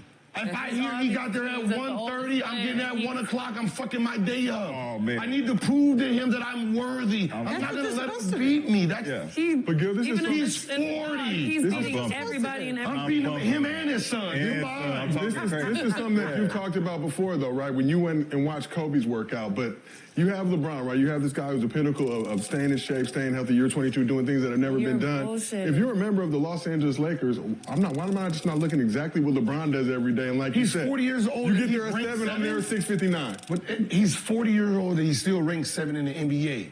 And I'm sitting there 27, 28, 30, and I'm 17.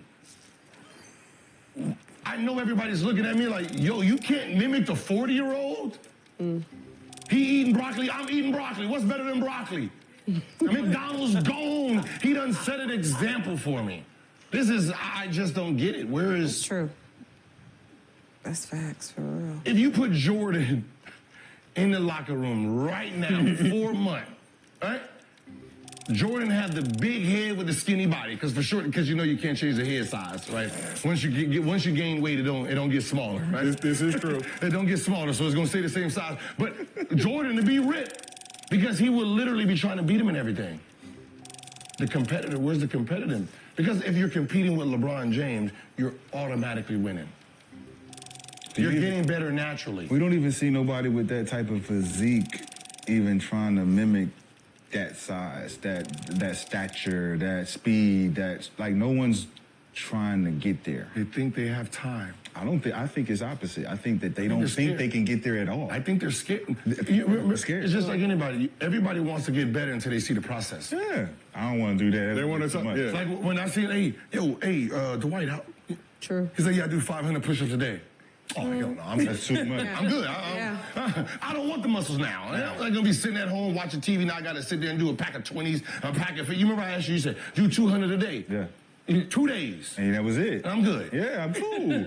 It's too much time. It's... That was 400. That's 400 for the month. That's it. You bargain with yourself. You bargain like, yeah. I got I know. Listen, I know Kobe That's said... still 13 a day. Hey, Kobe said you do not negotiate with yourself. Negotiate. I did. All the time. I think I did enough for the week. I'm 400. See y'all next Friday. I'm serious, and that's what ends up happening in the NBA. So, who is the second option?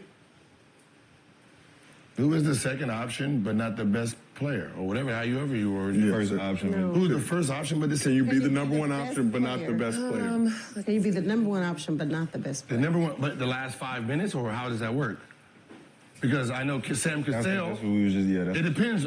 Are you the number one option the whole game, or just most? I'm talking about the whole game. The whole game? I'm talking about the whole game. We going through you. Ticket. We going through Ticket. He's the number one option. We can't shoot it until he touches it. If he don't touch it, you better not shoot it. You coming out.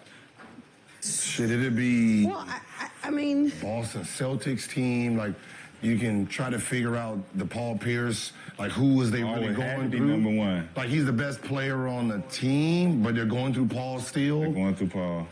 Well, probably, but sometimes that best player may be getting double teamed. Yeah. So you gotta go to the next best player, which would be the number one option. It can be. It can be the. You can do that with Steve Nash, Amari. You can try to figure out. They're going through Amari. Yep. But was he the best player? Was the best. You know what I mean? So it only happens with a point guard. Point guard. So it happens though. It does happen. See, Gil? Well, that's what I'm talking about. Shaq and Cole. I was thinking but, too.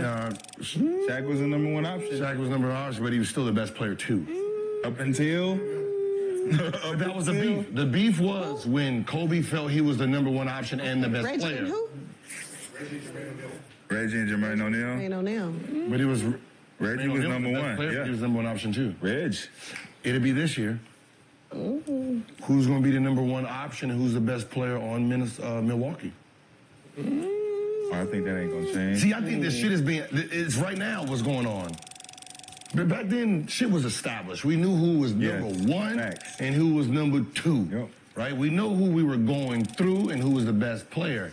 Now you have these teams teaming up, and there's two stars. Coming to the same team. Coming to the Sometimes same three. team. But I also think sometimes it's about. That's a rare one. Like there's one out there. There's an example out there. The chat talked about the About Spurs. who is defending you, Yes. right? You get the best You might not be the best player. You get the best defender, you're probably the best. But I'm saying, even if you're like the second option, if you got a weak ass defender on you, like we're saying, give her the ball. Yeah. Because she can't guard her. No, but we're talking about the whole season. Is there a second option that was the number one option the whole season? Who was the second best player but was the number one option? Tim Duncan's first year? I always think about the Clippers, man. But he was the best. With Jamal was on that team. Jamal Crawford was the best player on that team, but they went through Blake. Okay. They went through Blake Griffin with the Clippers. But when Jamal came in, he was the best player. It was like, let him rock. Let him They said Shaq Wade as an example from Wade. the chat. But they went through Magic Kareem. But they went through Wade. Now, when Shaq first got there, they went through Shaq. They lost the championship year. They went through Wade. But they changed it. But Wade wasn't the best player. That was the second year. Yeah, remember? Shaq was the best player still. Shaq was still the best player. Yeah. It transferred year three. Yeah. The only close example I can think off top is Murray and Joker. You think Murray better? Because remember, Murray was better from the bubble. Hurt. From the bubble. Yeah. He got hurt, right? Right. He got hurt. But was he the best player? Was Joker always the best player, but he let Murray rock? Right? See, that's the only one that gives you the... Was Joker always the best player on the team? Because he is unselfish like that. But he let Murray do his thing. I think we're gonna see it with the Kings too this year. Whose team is it? Now you've thrown DeRozan in the mix. And how effective can DeRozan be being an outside of the 1-2 punch? He's always been a 1-2 puncher. So if you got Sabonis and Fox doing their 1-2, where does that leave DeRozan? I feel like he's gonna get in where he fits. And it's very interesting because I think Fox and Sabonis are like super underrated, and then DeRozan is very not underrated in my opinion. So it's gonna be interesting to see how that dynamic works with someone like DeRozan coming in with all this fanfare and respect that Fox and Sabonis just don't have for whatever reason, and just see how that dynamic works. Like they like the little Stockton Malone kind of duo, Sabonis Fox. They don't get that respect. They in a small market. They effective, highly effective. And you get somebody like Jeff Hornacek. I ain't saying DeRozan is Jeff Hornacek per se, but just a third piece. that third piece that can help you get over the hump. So thank you for prefacing that because you know how to challenge react. They take it and run with it. Every try to talk hoop with it. Paul Pierce was the best player. And they went through Paul Pierce. All right, so let's go back to Jaylen Brown for 1 second. Shah, we got to address something that you sent to the group chat this morning that you were passionate about. Back in May, during the episode of First Take, there was a discussion on why some people think Jaylen Brown isn't marketable, and Stephen A. Smith read a text from an unnamed source. But I wanted to read to y'all what an NBA source just sent me. He said, Jaylen Brown, it's not so much that he's underrated. It's that he's just not liked because of his, quote, I am better than you attitude. He knows it. It's the same reason he is not as marketable as he should be. So, in response to the clip, Jaylen Brown tweeted at Stephen A., state your source. Stephen A. refused. It was an unnamed source. He likes to protect his sources, journalistic integrity, if you want to call it. Made that up. You know, that's what I'm saying. I could text any one of y'all right now, unnamed source. But the pair sat down for an interview recently to address Stephen A.'s comments, with Brown wearing a state your source shirt and offering these thoughts. Honestly, I couldn't wait to address this unnamed source. Right. I know they probably will be watching this because people like that are always watching. And I wanted to let them know that I had a great summer. Like, just as simple as that. Like, I traveled the world. went to Umrah. I won 2 MVPs. I, launched Black Wall Street in Oakland and made a music video. I had a blast. Right. So I wanted to let them know that I had a great summer. I really wanted to address them directly, but I feel like since this all kind of happened on your platform, I wanted to send a message to you, to them. Right. Because you only the person that knows who the source is. And I basically wanted to say to them that I think it's cowardice. I think historically unnamed sources have attacked some of our greats. And we are not responsible for what they lack in design. Frankly, they can call all their buddies, they pals and friends from all over the world, all the unnamed sources, and they can shove it where they got it from. Whether they think I'm marketable or not, I walk with God. I'm gonna be me and stand with my community in this life and the next, and that's my journalistic integrity. So shout out to Stephen A. Smith, Stephen A. Smith Show for doing the interview. Did he tell him his source? No. All right, Stephen A. Well. I was gonna say something, but I'm gonna keep my mouth shut. So, Shad, thoughts on Jaylen Brown's response to the unnamed sources out there speaking on him and other important figures around the league? I find it egregious as a journalist that you stand behind unnamed sources when plagiarism is all about citing your source. Cite your source, or your source is not credible unless we know who it is. An anonymous source can come from anywhere. One of your friends who just don't like Jaylen Brown can text you and say, I need you to say this on the show today. Because we trying to kill his deals. So when Jaylen Brown get on TV and he can't speak for himself because he still got brands,